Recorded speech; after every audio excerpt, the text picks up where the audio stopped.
사랑하는 여러분, 교회 안에는 세 종류의 목적을 갖고 살아가는 세 종류의 사람이 있습니다. 의지적으로 그럴 수도 있고 무지중에 그럴 수도 있고 그냥 습관처럼 그럴 수도 있는데, 첫 번째 종류의 사람들은요, 구원이 목적인 사람들이에요. 그들의 신앙생활은 시작부터 끝까지 오직 모든 고민의, 이 신앙적 고민의 끝은 구원이에요. 구원. 오늘 구원받을까? 나 내일 구원받을 수 있을까? 야, 지금 내 상태가 이런데 구원받을 수 있을까? 이런 사람들의 특징은 뭐냐면 컨디션에 따라 구원이 왔다 갔다 해요. 컨디션이 좀 좋고 나름 요즘 욕도 안 하고 부부싸움도 좀 안 하는 것 같아요. 그럼 막 천국에 온 것 같아. 근데 어떻게 하다가 확 부부싸움을 하거나 자기의 연약함이 팍 넘어지거나 그러면 그냥 완전 또 지옥이에요. 그때부터 나 같은 게 천국 가나? 사랑하는 여러분, 구원이 목표이고 구원에 묶여있는 사람은 제가 볼 때 두 종류 중에 하나입니다. 첫 번째는 아직 복음이 정확하게 본딩되지 않았을 수 있습니다. 아직 정확하게 십자가와 나, 예수 그대의 죽으심과 그 십자가를 바라보고 십자가가 의인은 오직 믿음으로 산다고 하는 이 엄청난 진리, 믿음으로 구원받는 이 믿음의 기적, 의미를 아직 조명받지 못했을 수 있다. 이런 사람은 진지하게 우리 주변의 리더들에게 복음을 물어야 합니다. 도대체 예수 죽은 사건이 무슨 의미냐? 2000년 전에 저 이스라엘에서 일어난 사건이 오늘 나하고 무슨 이유가 무슨 관계가 있는 거냐? 2000년 전에 저 나무에 달리신 저 한 청년의 죽음이 나와 지금 무슨 상관이 있냐 말이야. 이걸 정리하고 조명받으시길 주의 이름으로 축원합니다. 아멘. 두 번째 사람은, 구원이 목표인 사람의 두 번째 사람은 영적 심각한 기형적 상황이라고 볼 수 있습니다. 태어나기는 했는지 모르겠는데 주님의 주권적 은혜로 십자가, 예수 그리스도가 믿어지는 기적이 일어났는지는 모르겠는데 여러 이유 중에 어떤 이유로 영혼이 그 다음에 성장이 없는 것입니다. 영혼이 그 다음에 더 깊은 주님과의 관계로 발전하지 못하는 거예요. 영적, 기형적 상태. 우리가 이 주제를 얘기할 때 여러분, 출생의 기쁨이 더 큽니까? 성장의 기쁨이 더 큽니까? 뭘 것 같습니까? 성장, 그렇습니까? 그 고통과 위기 속에서 출산을 해내고 아이가 옆에서 조금씩 자라면서 너무나 시간이 갈수록 예쁘고 아름다운 걸 보면서 그 출산의 고통을 잊어버렸어요. 사랑하는 여러분, 저는 여러분들 이 교회가 계속 성장하기를 축원합니다. 사람 많이 모이는 게 중요한 게 아니고 여러분들이 어떤 형태든 영적 묶임과 결박에 있지 않고 그리스도의 장성한 분량까지 이르시길 축원합니다. 그렇지 않으면 구원의 주제 속에 갇혀서 어떤 영적인 묶임 속에 끝나갈 수 있어요. 구원이 목표인 사람. 두 번째, 일이 목표인 사람들이 있어요. 일, doing하는 거예요. 사명, 봉사, 헌신. 그래서 어떤 데 막 이런 거 다 팽개치고 봉사, 특히 주님께 헌신된 재직들이나 일꾼들, 저와 같은 목사들이 이 오류에 제일 빠지기 쉬워요. 주여 목숨 들여 봉사하겠습니다. 일이 목표인 사람이요. 사명, 프로젝트. 그래서요, 저희들 선배님 때들에는 목회자석에 어떤 말이 있었냐면, 한국에서 목회 성공하려면 간 쓸어내고 호파 쓸어내고 창자 한 30cm 잘라내고 이래야 성공한다, 이런 말이 있었어요. 그리고 진짜 저희 선배님들이 저 큰 교회들 일으키느냐고 어떤 때 막 자식들 내팽개치고 그냥 하나님 나라. 근데 성경은 일이 목표인 사람들을 향해 뭐라고 말씀하시냐면, 오늘 여러분 일이 목표인 사람들은요, 마태복음 5장 6장에 보면 한번 크게 따라해보세요. 자기 상을 다 받았느니라. 일이 목표인 사람은 인정받는 게 목표이고요. 일한 만큼 거두어들이고 일한 결과를 보는 게 본능적으로 목표이기 때문에 일이 목적인 사람은 이 땅에서 대부분 상을 받아요. 대부분 땅에서 걷어가요. 그리고 뿌린 것을 자기가 걷어가게 돼요. 크게 한번 따라하세요. 자기 상을 다 받았느니라. 그래서 그렇게 일하는 사람들은, 그런 일꾼들은 본의 아니게 땅에서 상을 다 받아버리는 불행한 일이 벌어진다는 것이에요. 오늘 우리의 목표는 무엇이어야 하는가? 저희의 궁극적인 신앙의 목표는 무엇이어야 하는가? 자, 첫 번째, 구원이 목표인 사람, 우리의 목표가 아닙니다. 두 번째, 일이 목표인 사람, 이것도 우리의 목적이 아닙니다.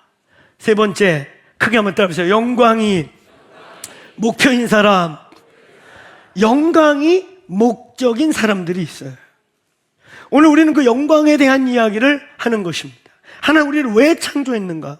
우리가 신앙생활 한다는 게 뭔가? 아버지의 영광을 위해 존재한다는 게 뭔가? 아버지께 영광을 돌리려 함이라. 그 영광이 뭔가? 정말 트로피 한번 들었다 놨다, 항상 연말 청룡 수상제에, 무슨 수상제에 하나님께 영광하고 이거 한번 들었다 놓는 게 진짜 하나님께 영광을 돌린단 말인가? 영광이 목표인 사람들을 고린도전서 2장 15절 이하에 그들을 뭐라고 그러냐면, 한번 따라해보세요. 신령한 자, 신령한 자들, spiritual man이라고 말해요. 영적 삶을 추구하는 사람들. 그런가 하면 또 이 영광이 목표인 사람들의 아주 중요한 대표적인 말씀이 뭔지 아세요? 바로 저 구절이에요. 내가 여호와께 바라는 한 가지, 곧 내 평생의 여호와의 집에 살면서, 따라해보세요. 여호와의 아름다움을, 자, 따라해보세요. 여호와의 영광을 사모하는 것이라. Beauty of God, 하나님의 아름다움은 바로 영광을 뜻하는 것입니다. 그의 영광을 본 다윗, 그래서 그 영광이 목표가 된 사람, 그런 사람 우리는 신령한 자라 말하고, 또 고린도후서 3장 18절에는 바울이 자기의 삶을, 자기의 영적 진화 과정을 뭐라고 표현하느냐? 한번 따라해보세요. 영광에서 영광으로. 근데 그냥 영광에서 영광이 아니라 이렇게 말해요. 지금 내가 받고 있는 이 고난의 작은 것이, 고난의 경한 것이 장차 나타날 영광과 비교할 수 없도다. 영광에서 영광으로, 영광에서 영광으로 이르리라. 지금은 내가 거울로 보는 것 같이 희미하나 그날에는 얼굴과 얼굴을 대할 것이요. 자, 따라해보세요. 영광에서 영광으로. 여러분, 주의 영으로 그 영광이 승화되는, 오늘 영광이 목표가 되기를 축원합니다. 영광이 목표가 되기를 축원합니다. 자, 그런 의미에서 그러면 영광이 뭐냐 하는 거예요. 오늘 영광을 그래서 짧게 정의하면, 영광은 하나님이 하나님 되심이 나타날 때, 하나님이 하나님으로 그곳에 당신을 계시하거나 나타날 때 영광이 임했다, 이렇게 말하는 거예요. 따라해보세요. 하나님은 영광으로 존재하십니다. 하나님이 영광으로 존재하세요. 할렐루야. 그리고 하나님, 그분은 영광이라는 성품을 갖고 있어요. 영광은 하나님의 성품 중에 하나입니다. 그래서 오늘 여러분, 제가 일일이 여러분 강의 안에 있는 노트에 있는 성경 구절을 다 찾을 수 없지만 꼭 집에 가서 찾아보시고 읽어보시길 주의 이름으로 축원합니다. 누가복음 9장 31절도 봐도 영광 중에 나타나서 장차 예수께서 예루살렘에서 돌아가실 것을 말하다. 영광 중에. 베드로후서 1장 7절에 지극히 큰 영광 중에, 출애굽기 22장 33장 22절에 내 영광이 지나갈 때에 내가 너를 반석에 틈을 두고, 내 영광이 지나갈 때. 대표적으로 계시록 21장 23절 이런 표현이 있어요. 그 성은 해와 달의 비춤이 쓸데없으니 이는, 따라해보세요. 하나님의 영광이 비치고. 그러니까 천국은 해, 달 이런 거가 아니라 하나님의 영광으로 그 천국의 보좌로부터 천국의 그 빛의 영광이 덮은 곳이 천국입니다. 영광은 하나님의 성품이시고 존재 방식이시고 그의 모습 중에 하나예요. 또 하나, 성경에 영광이 나타난 예들이 있어요. 여러분 강연해 본 마태복음 17장 변화산의 사건이 영광이 임한 사건이에요. 그래서 제자들이요 사실은 신비 체험을 하게 되죠. 자기들이 죽었는지 살았는지 내가 몸 안에 있는지 몸 밖에 있는지 모르는 신비 체험을 해요. 그리고 거의 기절한 것 같이 쓰러졌다. 영광이 충돌하니까 기절했다가 하나님이 깨우시니까 모세와 엘리야가 사라져요. 그 제자들이요 그 산 아래 세상에 미련이 진짜 많은 사람들이거든요. 세상에서 하고 싶은 게 너무 많은 사람들이에요. 근데 그들이 세상을 잊어버려요. 그 영광과 잠깐 맛보고 나더니 주여 여기다 집 짓고 그냥 살아버립시다. 우리 여기 그냥 살아요. 주님이 정신 차려라 내려가자. 영광이 나타난 예예요. 또 사도행전 4장 24절부터 31절 땅이 흔들리고 진동했던 그 사건도 영광이 땅에 충돌한 사건입니다. 대표적으로 출애굽기 24장 그리고 더 우리가 잘 아는 역대하 7장 솔로몬 성전 낙성식 때 그 땅이 진동하고 제사장들이 능히 설 수 없었던 하나님의 시카이나 영광, 몸으로 무게로 느낄 수 있을 것 같았던 영광. 영광 얘기 조금만 더 할게요. 여러분 영광을 지금 우리는 경험할 수 없습니다. 그래서 사실 우리가 영광이라고 말하지만 그걸 임재라고 표현하는 것이 더 정확해요. 물론 그냥 영광이라 말해도 문제는 없어요. 그 하나님이 내가 너희들과 함께 있단다, 내가 너희를 기뻐한단다, 내가 너희의 이 예배를 받는단다. 그래서 하나님이 당신을 계시해 주시고 당신을 나타내 주시고 내가 여기 있다고 우리의 전인격이 두렵고 떨림으로 경외감으로 알 수 있도록 임하시는 거, 그걸 임재라고 하는데 그거 영광이라고 말해도 침배해요. 근데 진짜는 영광은 아니에요. 우리는 영광을 지금 못 경험해요. 왜? 영광은 하나님의 성품이시고 하나님의 존재 방식이고 영광은 어떤 면에서 그의 나타남인데, 지금 여러분 여기 있는 저를 포함해서 저와 여러분은요 죄의 바이러스가, 이 육체에 죄의 바이러스가 아직 섞여 있어요.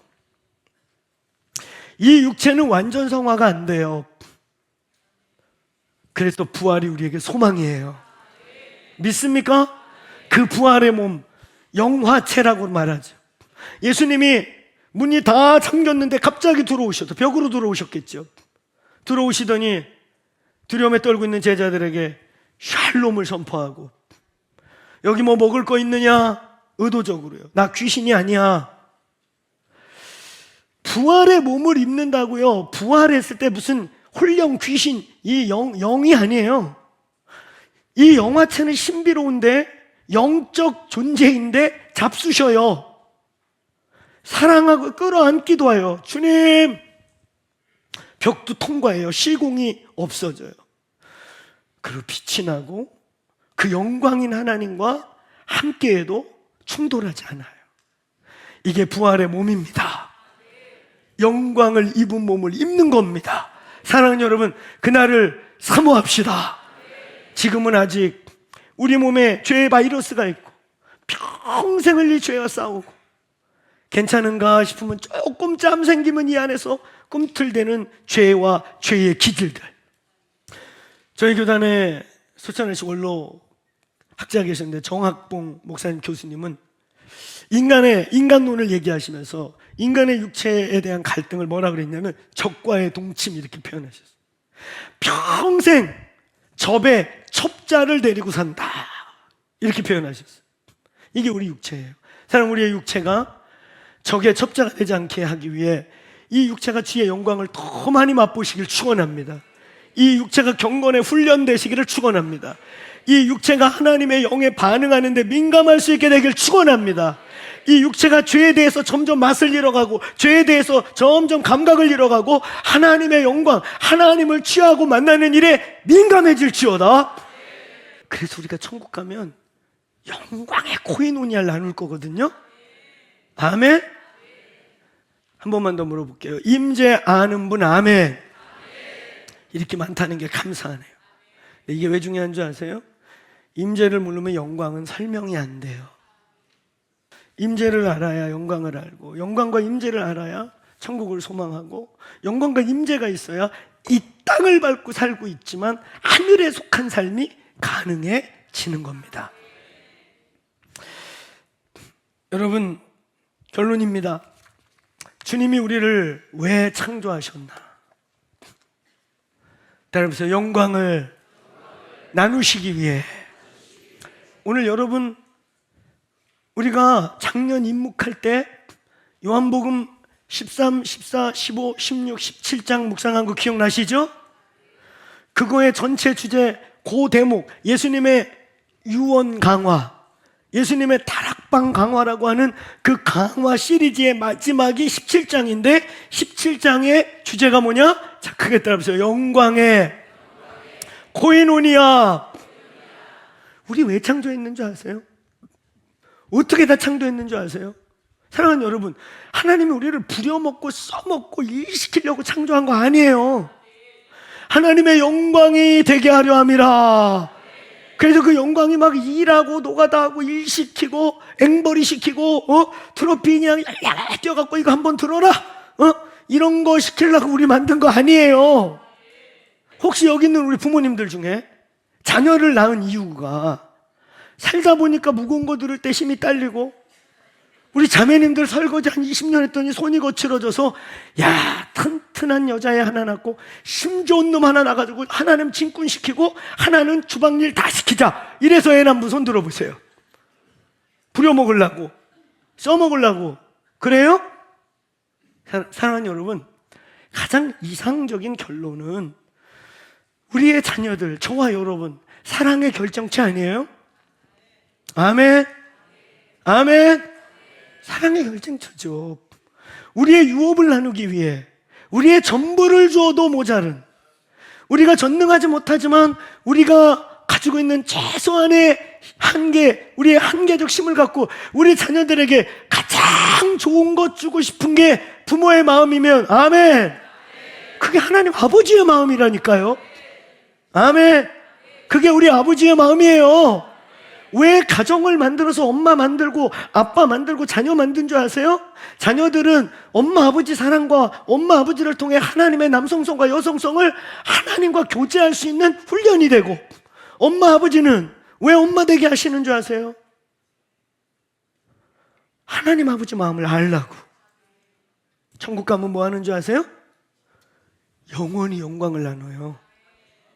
그게 요한복음 17장 전체 내용이에요. 아버지요, 내가 창세 전에 이런 거, 우주 만물도 만들기 전에 내가 창세 전에 아버지와 누렸던 영광으로서 내가 오늘 거기를 곧 돌아가게 됩니다. 근데 내가 기도하는 것은 나를 위함이 아니라 아버지께서 내게 주신 저들을 위하여 기도합니다. 아버지, 창세 전에 아버지와 누렸던 그 영광, 그 영광 이제 나는 다시 곧 복귀할 건데, 아버지, 내가 비옵는 것은 저들도, 아버지께서 내게 주신 자들도 하나도 낙오되지 않고 하나도 상하지 않게 보호하여 주옵소서.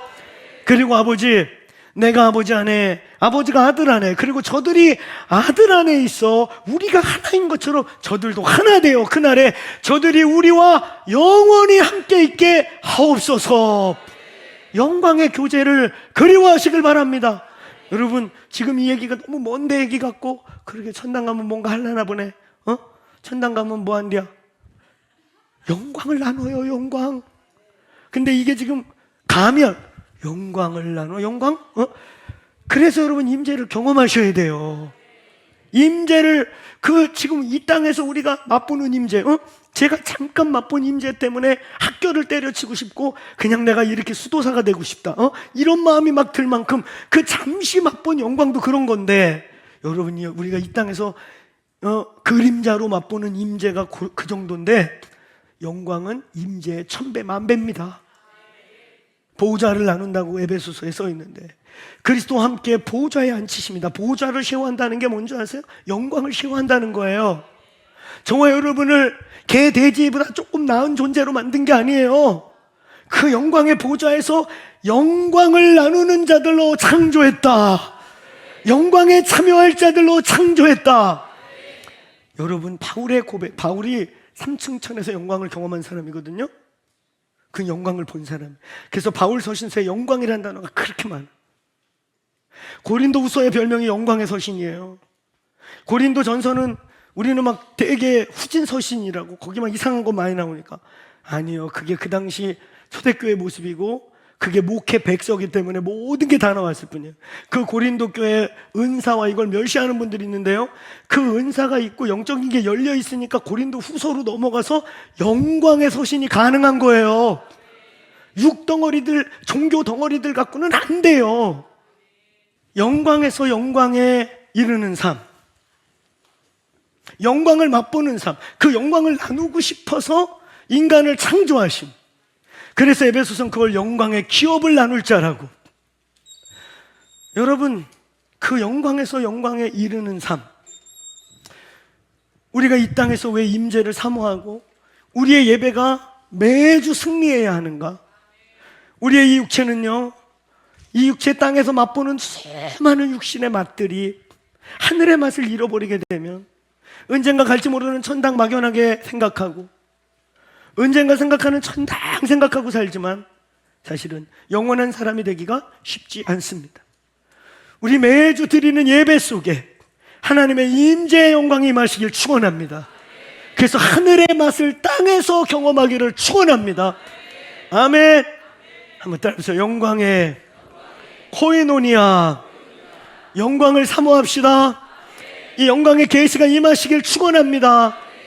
영광이라고 하는 이 주제, 하나님이 영광을 나누기 위해 우리를 아들들이 되게 하셨다, 자녀로 부르신 이 주제, 저희 교회가 예배하는 교회고 예배에 목숨 거는 교회고 예배의 비밀을 아는 교회가 되기를 축복합니다. 그 예배를 위해 그 한 번의 한순간의 영광, 그 임재를 경험한 것 때문에 오늘 다윗이 저런 고백을 하고, 내가 왕위보다도, 왕의 집에 사는 것보다도 그 하나님의 영광을 보는, 하나님의 아름다움 보는 그 한순간이 저에게 좋습니다.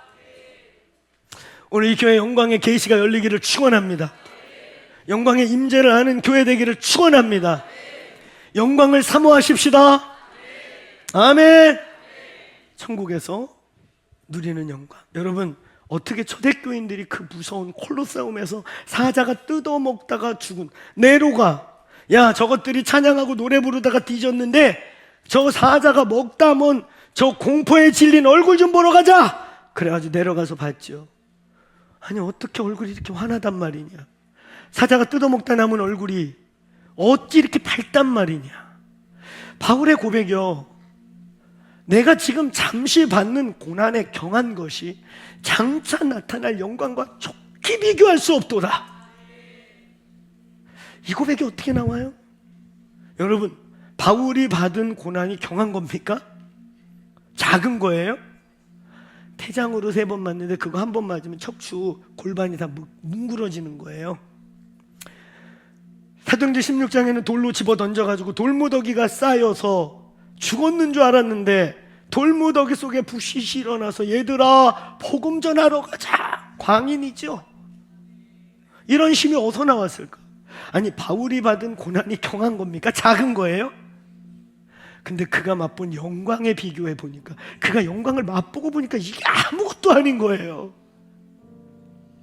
몸이 깨지고 이꺼지는 고통보다도, 돌이 날라와서 정신을 잃어 혼절해서 돌무더기 속에 죽었다 깨어나는 그 고통보다도 그가 맛봤던 하나님의 영광이 너무 말로 표현할 수 없으니까, 내가 지금 잠깐 받고 있는 이 작은 고난이 영광하고 비교가 안 돼. 얘들아 영혼을 위해 살자. 영광의 부활을 바라보자. 우리 자리에서 일어나시겠습니까? 하나님, 우리의 삶의 무게를 이길 수 있는, 지금 우리는 로마 시대같이 박해받고 핍박받지 않지만요, 우리의 삶에 씨름하고 있는 우리의 삶에 여러 종류의 무게들을 넉넉히 이길 하나님의 영광이 부어지길 축원합니다. 그 영광으로 감당해내기를 축원합니다. 아멘. 한번 크게 따라해보세요. 주여, 지금 고난에 경한 것이 장차 나타날 영광과 비교할 수 없습니다. 이 부활의 아침에 우리 두 손 들고 쫙 외치고, 하나님, 나의 이 육신의 장막의 어떠함들과 질고들이 장차 나타날 영광과 비교할 수 없는 영광으로 채워 주옵소서. 내 영혼아 깰지어다. 내 영혼아 영광으로 채울지어다. 내 영혼아 영광을 향해 나아갈지어다. 주여, 하늘을 열고 임재와 영광을 부어 주옵소서. 오늘 이 부활의 아침, 먼저 부활의 영광의 몸을 입으신 예수, 그 부활의 씨앗이 우리 안에 있음을 믿습니다. 부활의 영광, 영광의 힘으로 이길지어다. 내 영혼아 깰지어다. 영광으로 바라볼지어다. 우리 주여 한번 외치고 기도하고 축도하시겠습니다. 기도합니다. 주여